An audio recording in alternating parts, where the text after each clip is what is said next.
Here we have the Data Analytics Capstone Project Email Marketing Campaign by Michael Jackman and Tyler Harris.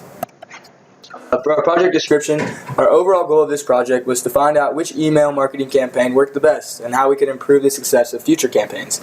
To accomplish this goal, we used several different data analytic techniques leading up to exploratory data analysis and visualizations to form meaningful relationships among significant variables. We then studied these relationships and compiled our results to gain a comprehensive understanding of what is taking place and the insight to make impactful recommendations for the future. Our data set that we received from this email campaign was composed of 64,000 entries. These entries were broken into three groups. Our first group received no email campaign. The second group, I should say, received a men's email campaign, and the third group received a women's email campaign. We then performed analysis on the data set to gather the basic statistical information about it. The next thing we had to do was clean the data up and determine what type of variables that we had in the data set. And after finding different types of variables in the set, we had to then transform the data by assigning numerical values to alphabetical variables in order to work with them for statistical and visualization results. The next step in our process was the analysis. We used data visualizations and exploratory analysis to create a pivot table here, breaking up by the different segments. We see segment 0 being no email received, segment 1 the women's email received, and segment 2 would be the men's email.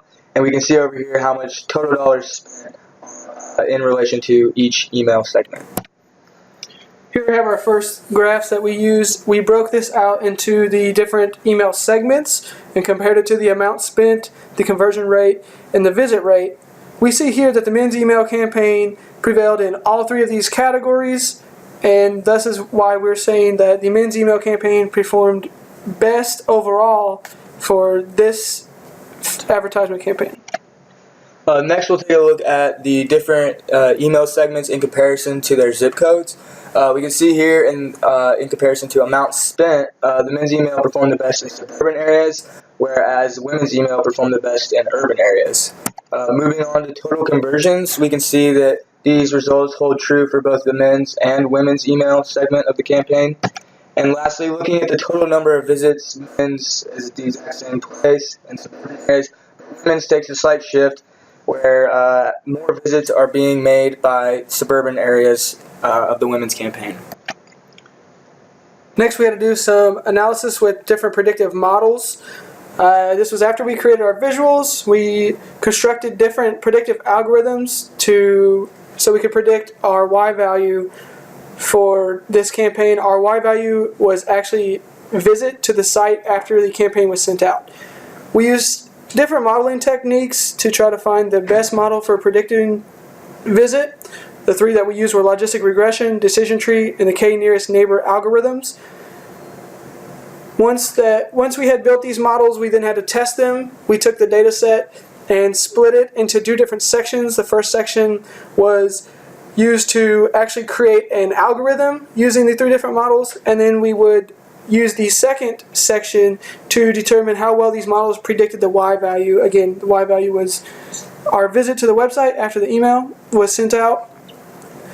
After the split test, we then use this information to determine if our model was adequate for this data set. Next, using ROC AUC test, we could only receive an accuracy of 0.55 after validation, and that came from our k-nearest neighbor model. This was lower than what we had really liked to see, but with such a large data set and limited modeling techniques, it was hard to validate an improvement to the accuracy. With more model examples to test out and a little more time, we could potentially find a better fitting prediction with higher accuracy across all metrics. For our storytelling and key findings, we found, like as we mentioned earlier, that the men's campaign performed best overall. We see here, this is again the men's versus no email versus women's campaign as far as total dollar amount spent. The men's campaign actually performed best overall in dollar amount spent, conversion rate, and the total number of visits following the campaign. For the incremental sales for the men's portion, the campaign produced $1.42 per customer. Compared that to the women's segment, which produced $1.08, and the no email segment, which produced 65 cents per customer. Next, the men's version of the campaign performed better in urban area zip codes, as we showed earlier through our tableau graphs. The women's version of the campaign performed better in suburban area zip codes.